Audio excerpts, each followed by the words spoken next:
Hi guys, it's Cornish Kayak Angler. In my next few videos I'm going to be having a look at a range of fishing kayaks from a brand which is very popular in the US, but has only recently become available in the UK, and that's Vibe Kayaks. Now they make some really great fishing kayaks. Their whole design is very much focused on providing comfort and stability, but they're absolutely stacked full of features too. Now it makes them really appealing to people looking for their first fishing kayak. I'm going to start with having a look at this model here. It's the Seaghost 110, and it's a great little all-rounder for general kayak fishing on inland waters and calmer coastal waters too. So let's dive in and take a look. Okay, so here it is, the Vibe Seaghost 110. A great little fishing kayak, and certainly worth a look at if you're after your first fishing kayak, or perhaps you've been on a standard sit on top, having a little go kayak fishing, and now you want to invest in a proper fishing kayak. This would be a great step up. Now it's got a length of 11 foot, which is around 3.5 meters, with a width of 33 inches, which is about 83 centimeters. It holds that width for much of its length, and that provides a lot of stability to this hull.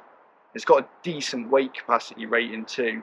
Vibe rate this to 425 pound capacity, which is around 190 kilos. Now you wouldn't put a paddler of that weight on the kayak, as it would become quite unstable as you reach towards its maximum. But perhaps as a paddler, you may want to be up to a maximum of around 19-20 stone to then still provide some reassuring stability whilst you're kayak fishing. And weight-wise, the hull and all the accessories with the seat, it weighs in at 38 kilos, which isn't too bad to pick up. But yeah, a great all-round kayak. It's going to suit really well for inland flat water fishing, and also calm water coastal fishing too. So great for lakes, reservoirs, slow-moving rivers, canals, but also the coast, estuaries and shelter bays on a nice day. But if it got a little choppy, this kayak is still going to be able to cope with it fine. And it will still have plenty of stability, so you won't be feeling too unstable on it. But it's absolutely stacked full of features, and it's really awesome. There is a lot on this kayak, so if you're after your first fishing kayak, this has got everything for you. And there's lots of features on here which make it very easy to accessorize and customize and add lots of bits to as you want. You can really turn it into your dream fishing kayak. So now we'll take a look through all the features in detail. And yeah, we'll have a look at what makes this a really great fishing kayak and a really great option if you're after your first fishing kayak. So let's start at the bow of the Seaghost 110. We can see it's quite a rounded bow shape. This isn't the sharpest bow in the world. It's not going to be winning any races, but it is going to provide plenty of comfort and stability as you paddle along. Here's a bit of keel shaping at the bottom, but it quickly flares up to a much wider top. A lot of volume in this top half. That's going to help the kayak bob up over choppy waves. It'll actually create quite a dry ride. So a lot of volume in that bow. On the top, we've got a decent solid carrying handle.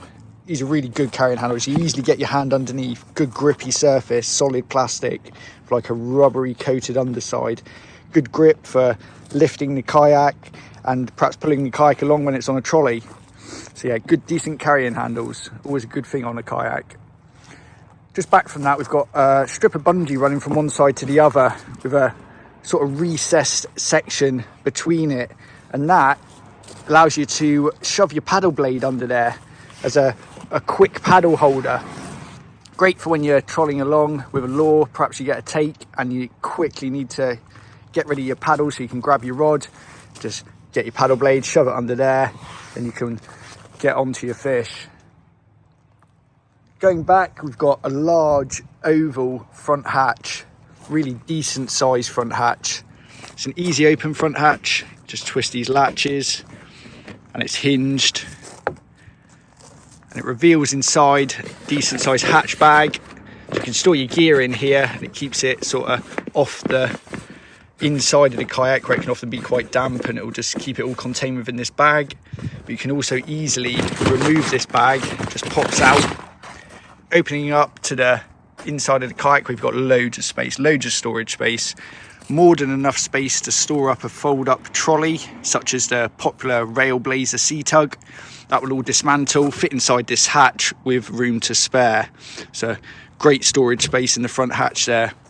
And this hatch, it's got a decent gasket running all the way around it, and as this hatch lid comes over and clips down, contacts that seal and creates a nice waterproof seal to prevent the worst of the water getting through.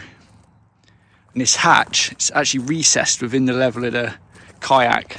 It's a really nice feature there. It doesn't sit proud at all, so that's good for when you're loading it on and off the roof of a vehicle on the roof bars. It's not going to sit up and protrude and snag on the bars as you load your kayak on. And it's also got some drainage channels moulded in the kayak either side of the hatch, so if you're getting water over the front and it pulls up in this area, it can easily drain away.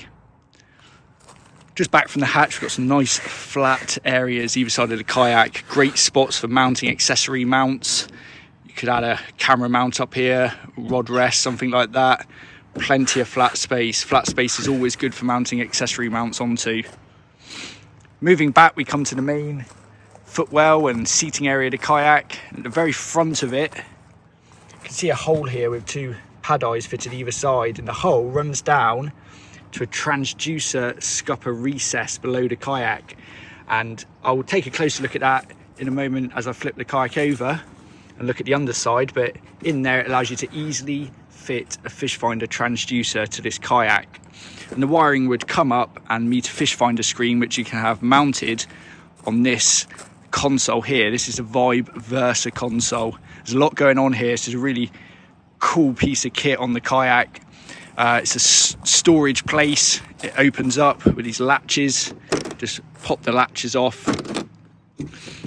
It hinges back. It's on a sort of middle hinge, and you can store your accessories inside. There's a sealed area in here, sealed off from the rest of the kayak. Great place to store tackle that you need to regularly get to. So your weights, your lures, you might keep some tools in there, but great little storage spot there. And that just flips over, the clips hold it back down, and the back half also hinges off. You just undo the other clips and it reveals the back half there. There's a decent rubber gasket again on this to prevent the worst of the water getting through. Yeah, decent size center storage console there. Really handy bit of kit. That just clips on like so. And within the Vibe Versa console, you've got extra little storage areas. You just pivot those little grey levers and it opens up to a little tackle bag there. You can store some kit in there, some weights and whatever else you may need. You could put bait in there as well. And again, it's got a little rubber gasket on the hatch lid to prevent the worst of the water getting through. You've got some bungees on top of these lids too. You could wedge your scissors under there, your forceps, your disgorger. And there's another identical flip-up hatch at the back of the lid as well, again with a tackle bag in there, plenty of space in there to pop a few small essentials. Cup holder in the middle as well, always helpful. The very front, you see a little magnet sign there. Well, beneath here there's a magnet. Great spot to throw jig heads, hooks and other pieces of metal terminal tackle that are magnetic. They would hold there without falling off and sliding away. It's a good little spot to hold some small terminal tackle. We've also got 2 lengths of slide track mounted to the console lid. This is a great spot to mount your fish finder. So you get a track mount in there with your fish finder screen mounted off it. You've got your wiring coming up from your fish finder there. Nice and easy, nice clean place to mount your fish finder. It's right in your line of sight from your seat as well. And it's easy, quick and easy to remove accessories from slide tracks after you finish using them, so you can take it all off at the end of the day to leave a nice clean surface for loading on and off a car roof rack. We've got slide tracks fitted either side of the footwell too. 2 long lengths of track. These are top loading tracks, and onto those you can fit any of the popular slide track mounts from Railblazer, Scotty, Ram mounts, Yak Attack, as well as others too. but it's a great place to mount trolling rod holders. You can mount a camera mount off here, you can mount cup holders, bait tables, a lot. Slide tracks are a great place to mount accessories without the need to drill into your kayak, and all the slide track mounts are quickly removable as well at the end of a session, so it's easy to add and remove accessories as you need them. Also in the footwell here you see a number of bungs, and they're scupper bungs, and you've got scupper holes throughout this kayak, and the kayak comes with a full set of these scupper plugs, so you can bung up the holes should you want to, but these holes are there for drainage. If you get water coming over the side of the kayak, it allows the hole to drain away so you're not flooding the cockpit or seating area. So you may want to keep a few plugged in, but it's always worth having a few open. Should you get a wave swamp the kayak, it will allow it to drain without causing stability issues to the kayak. And you'll find scupper bungs throughout the hull here, both in the seating area and in the rear tank well. We come then to the seat. This is the Vibe Hero seat. It's a raised seating system with sort of a lightweight metal frame, anodized metal frame with fabric mesh covering, raised off the deck. You can see there's a couple of inches of room there. That's great for helping you stay dry as you paddle. Even if you get a bit of water coming over the kayak and splashing in, you're not actually sitting in it yourself, you're raised up on the seat, so it helps create a drier ride. And these mesh seats are really comfortable anyway, just like sitting on a deck chair. And they're adjustable, you can adjust the tilt off these side straps here, dead easy to do, and it all folds down flat if you want to for storage. It's just hinged there. There are two height settings on this seat. At the minute you can see it's in this lower position here. You can see the frame sitting as low as possible. Low is good for extra stability, and personally that's how I would have this seat set up in this kayak. But if you're on a lake or calm water, you can set the seat up into a higher position. You see another notch here, the whole frame raises up a few more inches, gives you a little extra height.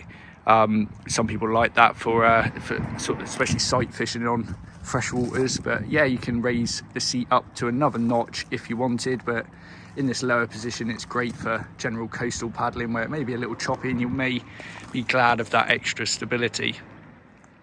And that seat can be easily removed from the kayak at the end of the day. It's just held down with some bungee tethers. It's a really simple system where it actually holds the seat in really well. You can see those at the front and also at the back there. It comes over this frame, hooks into these little clips here. But yeah, at the end of the day you just unclip it. It's dead easy to remove. But as it is, it's solid in there. It's not lifting up, it's really well, it fits really well for a simple system. Either side of the kayak at the midway point we've got more carrying handles. They're right at the centre weight of the kayak, making it easy to grab and lift up. Great if you have to lift it up and put it on top of a car or a van. With them being nicely centrally placed and good solid handles, it makes it much easier to lift the kayak up and over your head. Got some pad eyes fitted either side as well. Good spots to clip off like leashes for your rods or your paddle. They're yeah, handy little spots to clip stuff off to. We've also got a paddle holder. There's a bungee here with a hook retainer, and there's a slot. You see this groove that runs all the way down this side of the kayak, or your paddle shaft sits in there. You get your bungee, place it over your paddle shaft, hook it on the hook retainer, and that's going to hold your paddle whilst you're fishing. And you've got one of those on either side of the kayak. You can see the other side just there. Beside the seat, we've got some recesses, again with bungee retainers and a hook, and these are a perfect fit for the Plano 3600 series waterproof stowaway boxes, waterproof tackle boxes. So you can have this set up with a tackle box on either side of the seat, so you can keep all your essentials close to hand. You keep your lure box on one side, keep all your terminal tackle on the other, and if you want you can retain it down with this bungee to keep it all secure. Really nice little feature there on the Sea Ghost. Moving further back, just behind the seating area, two flush mount rod holders. These come as standard, great for popping your rods in there as you're paddling along, going from spot to spot or out to your marks. You could have your rods in there and troll lures off the back, although it's quite often nice to have adjustable rod holders at the front when you're doing that so that you can see your rod tips. But yeah, 2 flush mount rod holders as standard. And in the middle we've got a screw hatch. Screws open, reveals a hatch bag below. Another good storage spot, and it's actually not too difficult to reach that from the seating area. You can reach in there, get your hand inside and pop a few essentials in there. Again, that hatch bag can pull out to reveal access to the rest of the inside of the kayak. That can be quite handy when fitting accessories, especially an anchor trolley kit. If you're going to fit a zigzag cleat on the side of the kayak here somewhere, you can reach in through here and do up nuts and bolts for a good strong fitting for your anchor cleat. That's just a simple screw hatch, and it's quite nice. The hatch is leashed too. You're not going to go losing that hatch lid. That brings us to the rear tank well. There's a good space here. You can get a small crate of gear in there or a small cool bag to pop your catch in. We've got a couple of those scupper bungs as well for drainage. I'd recommend leaving these bungs out for sure, so if you get any water splash over, it can easily drain away through those points. But you can bung them up there if you wanted for paddling on very calm water. And the tank well, it's got crisscross bungees going from one side to the other, helps keep your gear secure if you're putting anything underneath there, keeps it all tethered down. The bungees are held in lengths of slide track either side again. There's little bungee fittings here, they're just off thumb screws, so you can readjust them or take them all off if you want. Also a great spot to put other accessories. You can perhaps mount a safety flag off the back here off a track mount, or a camera boom, so you've got a camera facing over the rest of the kayak, catching all the action. A little further back we've got another solid carrying handle at the back, exactly the same as the one at the front and the side. Also a length of bungee, and that's to retain the rudder blade. And the Seaghost 110, it comes with a Vibe rudder system, really enhances the performance of the kayak, especially in windy conditions. Not only does it help you turn quicker, if the wind's blowing on one side of the kayak and trying to force the kayak to point downwind, you can just trim your rudder and continue paddling straight with full efficiency. It saves you having to paddle on one side a lot. So rudders really do help with the performance and handling of a craft, particularly in breezy conditions. And the rudder is fully controlled from the seating area. You've got the uphaul and downhaul controls located at the side of the kayak here, and there's a cleat that you just pop this cord out of. The rudder automatically deploys, and it's all controlled off the footrests.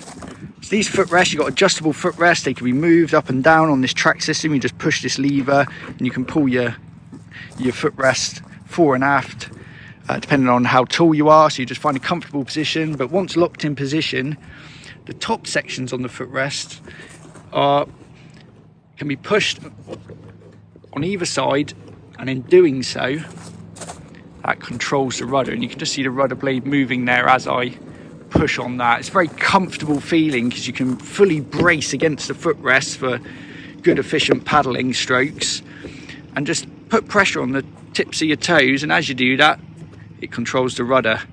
It's a great little system there. And then yeah, you got decent quality rudder cords running through rudder tubing all the way to the back to control that rudder. And to haul the rudder up, you just give this a good pull again. And as you do so, it brings the rudder blade up onto the deck of the kayak at the back, and you just push the cord back into the cleat. You can clip your excess into this little holder here, pop that beside the seat so it's easy to access. That's great being up in this hauled position for launching and landing, and when transporting the kayak on top of a roof, you just hook it under that bungee and it will stop the rudder falling back down. That's just held in the back of the kayak. There's a moulded in pin with a metal sleeve running from top to bottom. There's a little clip here that you can just pop in and out. You can easily remove the rudder should you want to. Also point out here, we've got a drain bung. This drain bung allows you to empty any water out should any find its way inside the kayak. And whilst kayaks in theory should stay dry on the inside, water has a habit of finding its way in anywhere, and especially on fishing kayaks that have lots of fittings, lots of bits going on, there's more potential for water to find its way in. Never be alarmed if you find a cupful or two of water in your kayak after a day's fishing. It's quite normal. Water likes to find its way in, but yeah, you can empty it out through that drain point should you want to. So there we go, that's all the main features there on the Vibe Seaghost 110. What I'm going to do now is flip the kayak over. We'll take a look at the underside of the kayak, and there's a few more features to look at there. So here's the underside of the Seaghost 110. You can see the hull shape really well here. Starts off at that bow with that bit of keel there at the bow, where it quickly flares out wide, and that width is held for much of the length of this kayak.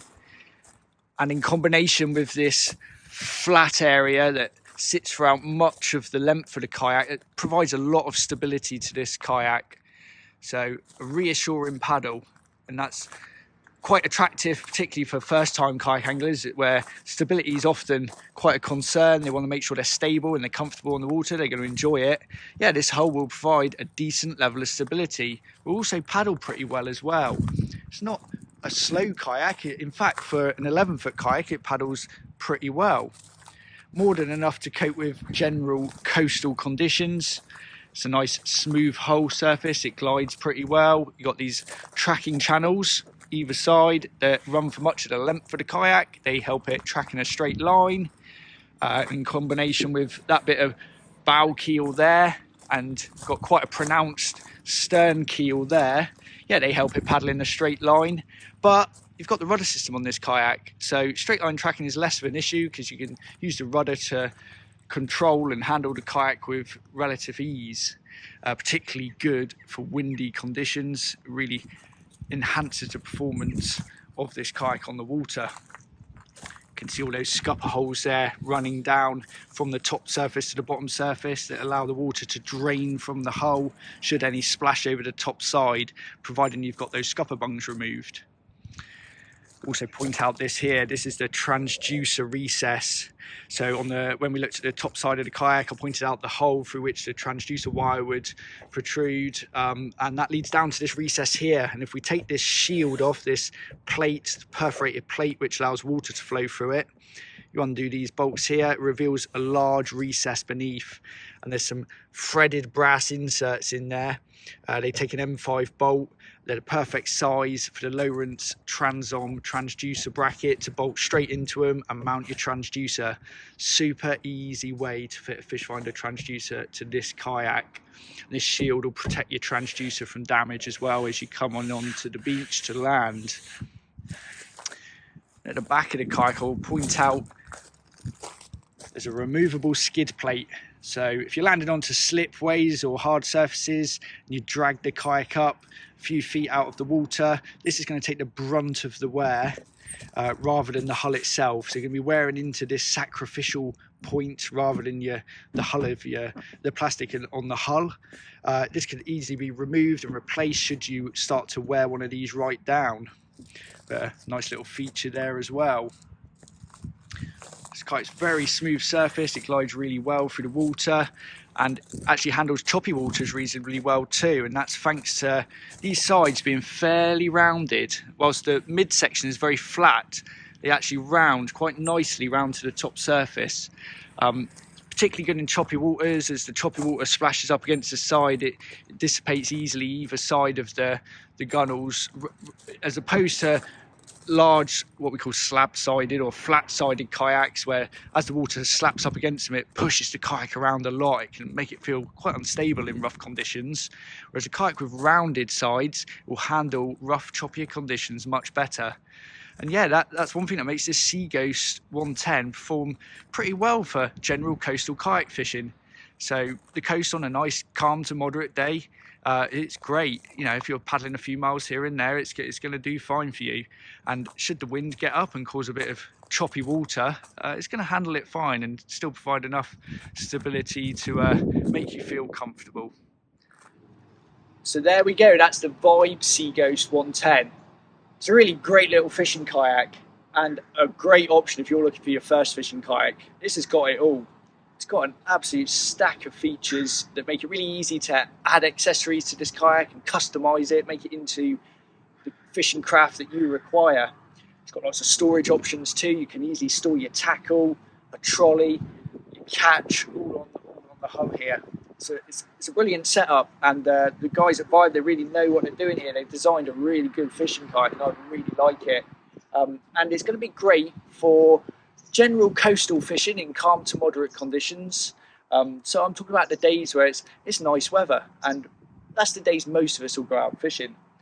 Not many of us go out in really push conditions and go out in massive swells and really windy conditions. For that type of fishing, you may want something longer and it's going to cope with those conditions better. But for general calm weather fishing, this is a great option, both on the coast and for inland waters as well. Lakes, reservoirs, inland waterways. If you want to go off exploring for a few miles here and there, this kite's going to do it absolutely fine. So yeah, really great option. And if you want your first fishing kayak, this one should be certainly worth considering. So if you want to get hold of one of these in the UK, check out Cornwall Canoes. They're a Vibe Kayaks retailer. They sell a whole host of fishing kayaks and all the kit and accessories you need to create your dream fishing kayak. I've popped a link to their website in the description of this video, so just be sure to check those out. So I hope you found that video useful, guys. Giving you an insight into this cool little fishing kayak. Keep an eye on the next few videos, and we'll be looking at a few other Vibe kayaks and rigging them up, getting them ready for fishing. If you like the video, make sure you hit the like button and subscribe to my channel. There's going to be loads more kayak overviews, rigging videos and kite fishing content coming. And if you've got any questions on this, on the kayak, on setting one up, just pop it in the comments below and I'll do my best to answer it. Okay, thanks for watching.